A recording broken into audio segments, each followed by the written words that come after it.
In this lesson, we're going to be translating English sentences into mathematical sentences. As I mentioned in the last lesson, this means that we will have an equation when we finish translating, and then we will solve our equation. We have looked at vocabulary that gives us the symbols for addition or subtraction, multiplication, division, and powers. What I want to do next is to look at those words that will indicate to us an equal sign. Words that mean equals, which will result in an equal sign as we translate. The most often used word in word problems is the word is. And of course, similar to that is equivalent to. Usually when we find that word is, that tells us where our equal sign would go in our translation. Now, sometimes you will see totals. You'll notice here that we have an S on the word total. If you see the total of, that indicates addition. But when you see totals, that is implying that you are completing an addition and you are getting an answer. So that would indicate an equal sign when it has the S on there. The is can sometimes be expanded to say is the same as. That would simply mean is, or is equal to, or is equivalent to. Yields, this again is indicating that we are ready to give an answer or a solution, and so that what we've written down previously is equal to. Results in is another word similar to yields or totals. This list is not, of course, all of the kinds of words that you see, but this will give you a good idea of the types of words that are used to mean equal in a problem. As you gain more experience, you'll find that as they use other words, you won't be alarmed or surprised by those, but you will expect and you will know that those mean an equal sign. Let's go to some problems now and see about translating into some equations.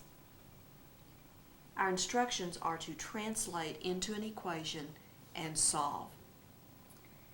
3 less than 2 times a number is 8 more than the number. Find the number. Now usually the first time that you read through a problem like this, you want to key in on what it is you're trying to find, because that generally will tell you what you want to choose for your variable to represent. We are trying to find a number. So we're going to choose the variable x to represent the number that we are looking for. Let's label that variable. This is an excellent habit to get into very early. With some of these easier problems, you could probably write an equation using x without actually labeling what the x represents. But you'll find as the problems get more difficult that it's often very important to label that variable to remind us what it represents. And then later on you will even sometimes be working with more than one variable, and in those cases it's very important that you know which variable represents which quantity. Now let's go back to our problem and see if we can translate using the variable x in place of the number. We have 3 less than 2 times a number is. I like to go through and look for that word is. Recall that is tells us equals. And sometimes when I get to that word, I stop reading so that I don't get too much information at once. Since this means equal, this information will be on the left-hand side of my equal sign. So let's just simply translate that part of our equation right now. 3 less than means that we're taking 3 away from, doesn't it? This is indicating a subtraction. Less than is subtract. Now remember, when it's written in this order, we are taking 3 away from something else. So we need to have our subtract with the 3 on the right-hand side of that subtract symbol. We're taking 3 away from, 3 less than. Now what goes over here? 2 times a number. Since we're letting x be that number, 2 times a number would be 2 times x. So we have 3 less than 2 times a number, and then we're to the word is, so we're going to translate that as an equal sign. Now that we've gotten to the equal sign, let's see what goes on the right-hand side of that equal sign. What's left in our sentence is 8 more than the number. More than indicates plus add. So we have 8 plus what? The number, which is x. Our equation is 2x minus 3 is equal 8 plus x. Now let's solve this equation. Since our x is on both sides of our equal sign, we need to get those terms together on the same side. We can do that by subtracting x from both sides. Keep up with your equal sign here, from both sides of your equation. 2x subtract 1x gives us 1x. Bring down that minus 3 equals, we have 8 here. The plus x subtract x is a 0. That cancels out. Then to solve for x, we will need to add 3 to both sides of this equation. This has x plus a 0. We don't need to write the 0 down. 8 plus 3 is 11. X is equal to 11. So up here we have found the number to be 11.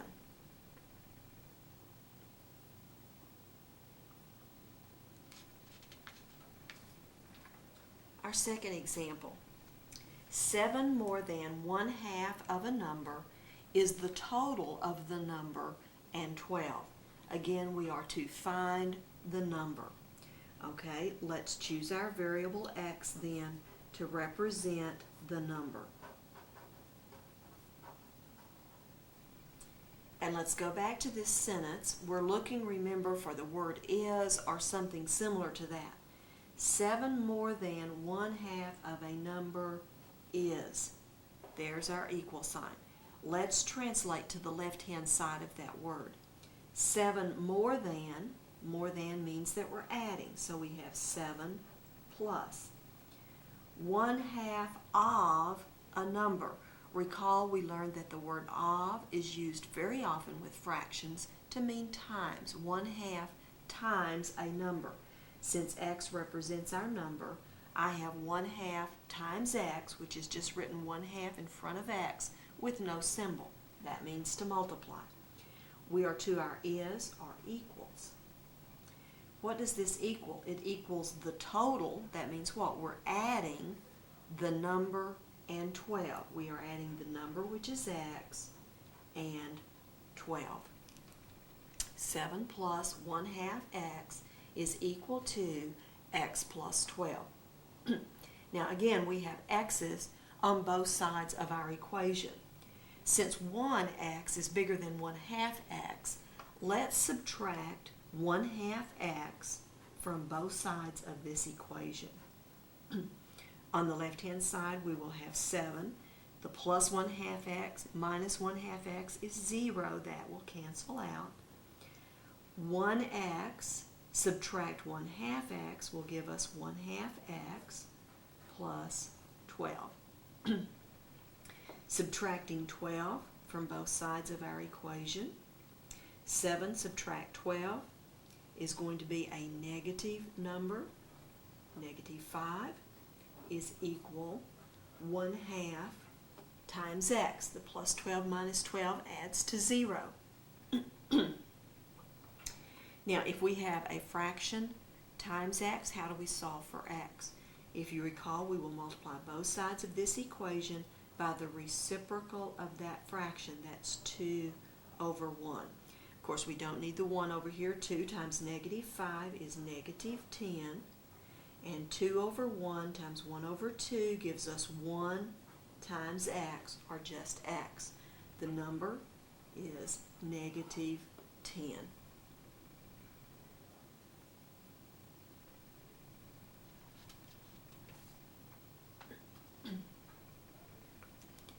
Number 3.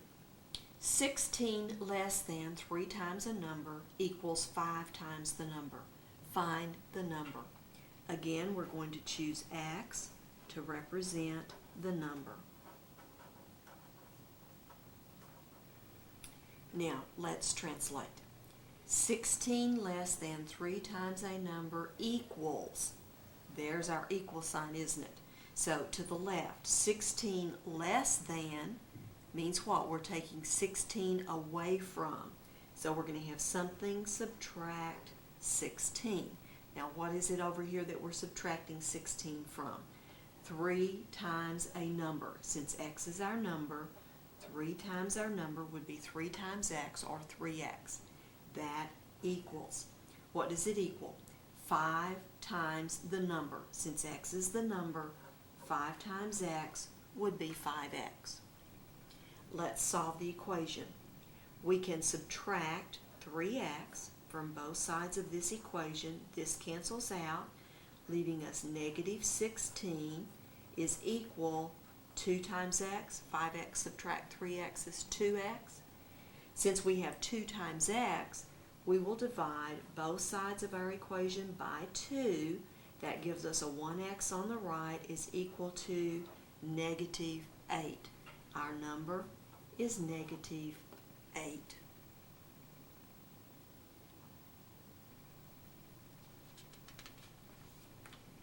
Number 4.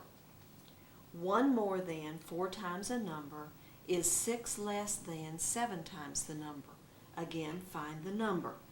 Let's choose x to represent the number. Looking at our sentence, 1 more than 4 times a number is, there's our equal sign. So to the left, 1 more than means add, 1 plus 4 times a number, since x is our number, 4 times x is 4x, is or equals. On the right hand side, 6 less than means we're taking 6 away from. Something subtracts 6. What are we subtracting our 6 from? 7 times the number. So here we have 7 times x. To solve this equation, first let's subtract 4x from both sides of this equation. That will leave us on the left hand side a 1. 7x subtract 4x is 3x. Bring down the minus 6. We will need to add 6 to both sides. 1 plus 6 is 7 equals 3 times x. And then to solve for x, we will divide by 3. This will give us a 1x over here on the right hand side. Since 7 divided by 3 is not a whole number, we can simply leave our solution as 7/3. Our number is 7/3. That fraction will not reduce. Now, if you want to, you could write this fraction as a mixed number. It's not required, but it is permissible to do so. If you prefer, you may divide 3 into 7. That will go 2 times with a remainder of 1. So if you prefer, you could write that number as 2 1/3 rather than 7/3. But either answer is considered a good answer here. Example 5. The sum of two numbers is 26. 2 more than 3 times the smaller number equals the sum of the larger number and 4. Find the numbers. Now, in this particular problem, we were not told which of the numbers to choose for x. Notice that we simply have a sum of two numbers, and then he talks about the smaller number and the larger number here. We are to find both of these numbers. Since he did not instruct us, it's purely our choice as to whether we want x to be the larger number or the smaller number. I think what I'm going to do is just to write down x is equal the smaller number. And then what we're going to need to do here is write an expression for the larger number. The reason I need to do that is not only so I will have an expression to use to write the equation, but also because notice he said to find the numbers plural, we want to know what both of these numbers are. Now, we saw a problem similar to this in the last lesson. The sum of two numbers is 26. If we have chosen x to be the smaller of those two numbers, how would I write an expression for the other number? We learned that if we have a sum and we know what one of the numbers is, we subtract this number from the sum. So if I take 26 and subtract x, which represents the smaller number, I will have an expression for the larger number. Now that's all we're going to use this first sentence for, is to help us write down these expressions here. Now we're going to go to this sentence and we're going to translate. 2 more than. More than means to add. So I have 2 plus something. What am I adding? 3 times the smaller number, and then notice we're to the word equals. 3 times the smaller number. X is the smaller number, so 3 times that would be 3x. And then we're to our equal sign. On the other side of our equals, we have the sum of. That means we're going to be adding something.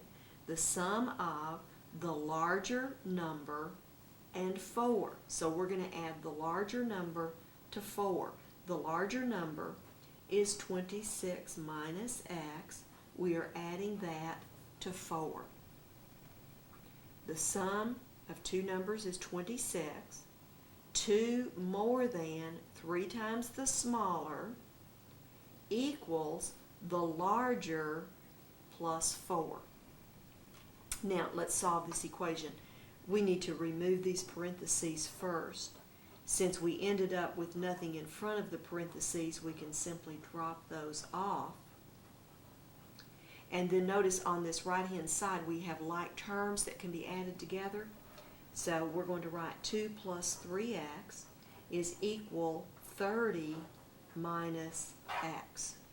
Since we have x's on both sides, let's add 1x to both sides of this equation so that this will cancel out over here. I have 2 plus 4x, adding on this side, equals 30. If we subtract 2 from both sides of this equation, we have 4x is equal to 28. Dividing by 4, x equals 7. We have our smaller number x is 7. Now, if we take 26 and subtract the 7 that we got for x, 26 subtract 7 is 19. You can see that the sum of our two numbers is 26 if we add those. If we take 2 more than 3 times the smaller, 3 times 7 is 21, does that equal the sum of the larger number and 4? You can see that on both sides of this equation we're going to get what? 23. So this just checks to make sure that we do have the correct solution here for our numbers. Having done these 5 examples that just involve numbers, I want us to go now to some problems that perhaps are a little bit more meaningful. Usually these word problems are used in mathematics simply to give you experience in translating phrases and expressions and understanding the words like less than, and if you know that the sum of two things is equal to something, how you can write expressions for those two quantities. Let's look at some other examples now that perhaps will be a little bit more meaningful for you. The selling price of a stereo system is $498.79. If the markup on the system is $83.13, what is the cost to the store of the system? Now, the question here is, what is the cost to the store? So that's going to be our variable x. X equals the cost, and I'm just going to put in parentheses here, to the store. Now, how do we go about writing an equation?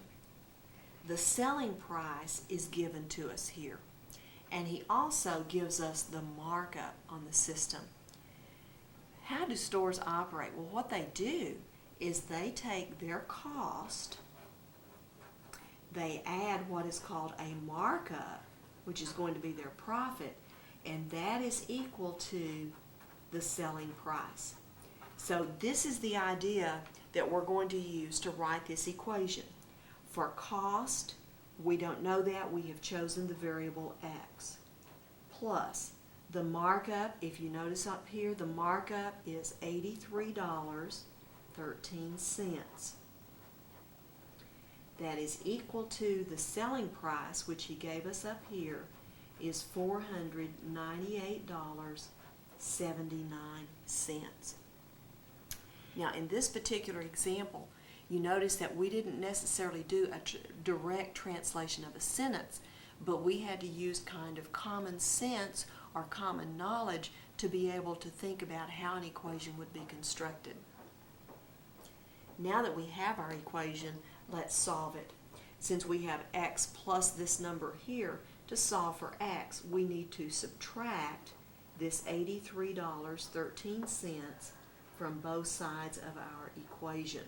That's one nice thing about this order of writing things down, is you can line it up and see how to do that subtraction quite easily. On this side, because these have opposite signs, those are going to cancel out and be 0. So we have x by itself over here on the left-hand side. Now let's do this subtracting. 3 from 9 will give us a 6. 1 from 7 is also a 6. We'll bring that decimal down. 3 from 8 is 5. 8 from 9 is 1. And we're not subtracting anything from the 4. So x, which is the cost to the store, is $415.66.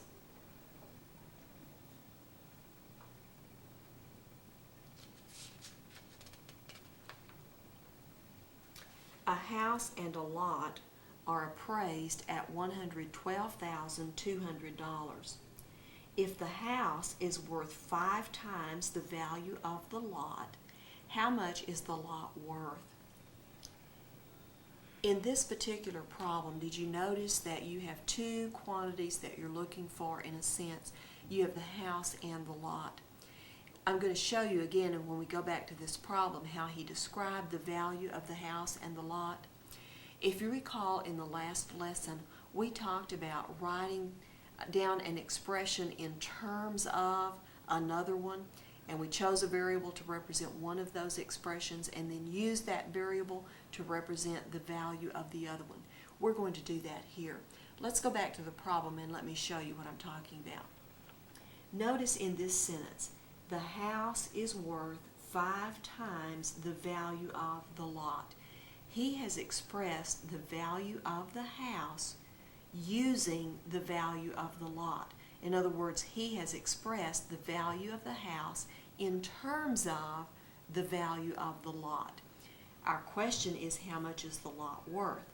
If we choose our variable x to represent the value of the lot, using this variable, it's going to be possible for us to write down a value for the house. Now, even though he did not ask us to find the value of the house, we're going to need to use that value to be able to write an equation. So if x is the value of the lot, using this sentence, the house is worth 5 times the value of the lot. So 5 times x would give us the value of the house.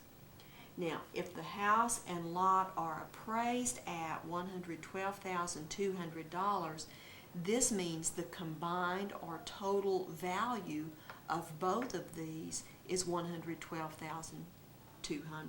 So that would indicate that we would add the value of the lot to the value of the house, and that would equal this $112,200. Now let's solve this equation. Adding our x's together, 1x plus 5x gives us 6x here, equals $112,200. We know that to solve for x, we're going to need to divide by 6 to get that to cancel out. Since that's a rather large number, let's go over here and do long division to divide this out. We're dividing by 6. 6 will go into 11 one time. We have a remainder of 5. 6 into 52, let's see, how about 8? 6 times 8 is 48. That gives us a remainder of 4. Bring down the 2. 6 into 42 will be 7. 6 times 7 is 42. Now we don't have a remainder, but notice there are still these 2 zeros in our number. Recall we need to bring those up to go to the end of the number. So our quotient is $18,700. So the value of the lot up here is $18,700. That's the only thing that we were asked to find, so technically we are finished at this point. If you'd like to, you could of course multiply this number times 5 to get the value of the house, and you might want to do that so that you could check to see if we have a total appraised value of $112,200. Let's do that right quickly just to check our arithmetic. 18,700 times 5.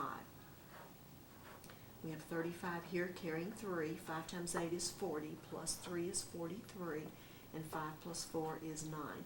The house is worth $93,500. The lot was $18,700. Adding those together,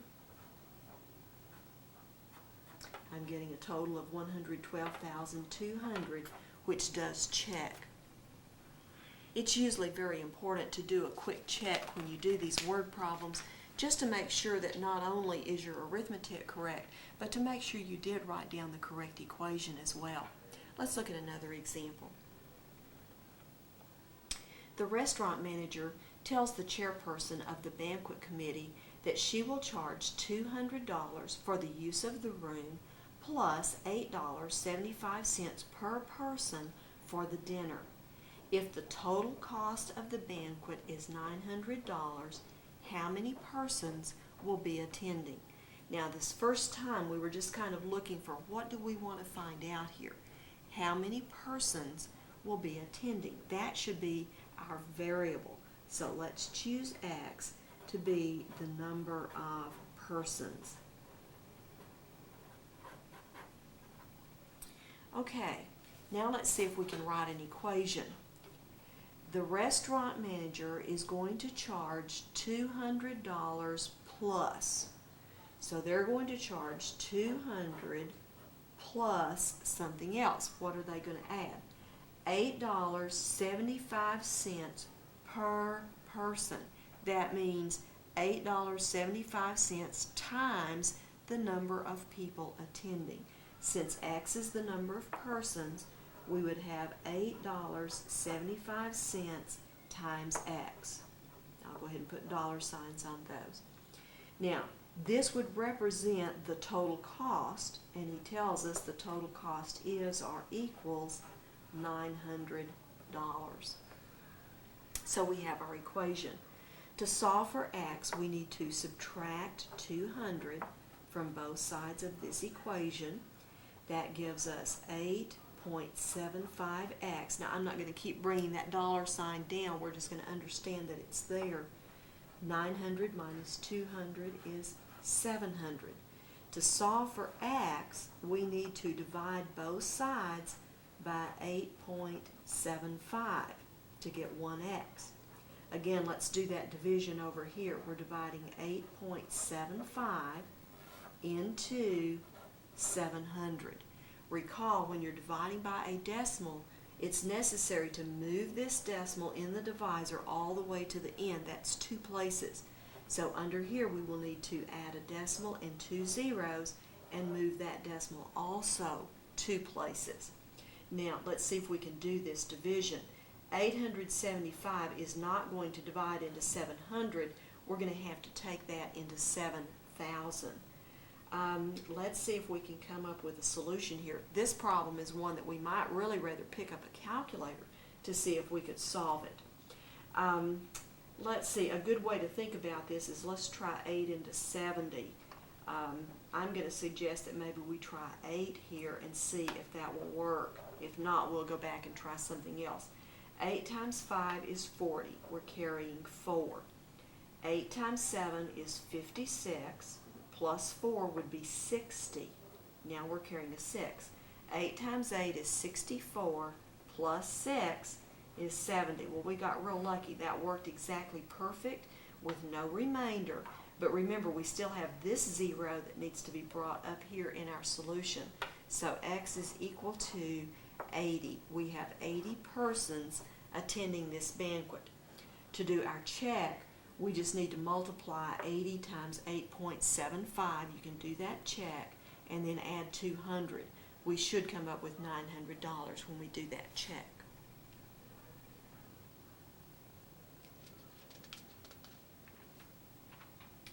A 51-inch board is cut into two pieces. The longer piece is 9 inches longer than twice the shorter piece. How long is each piece? Notice here the question, how long is each piece? We want to find the length of each one. Notice up here that he is describing this longer piece in terms of the shorter piece. So that suggests to us that our variable x should represent the length of the shorter piece.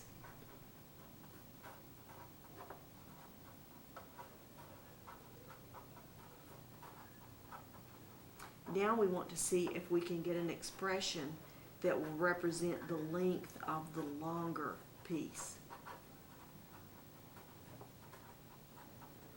Well, let's go back to this sentence where he was describing this longer piece.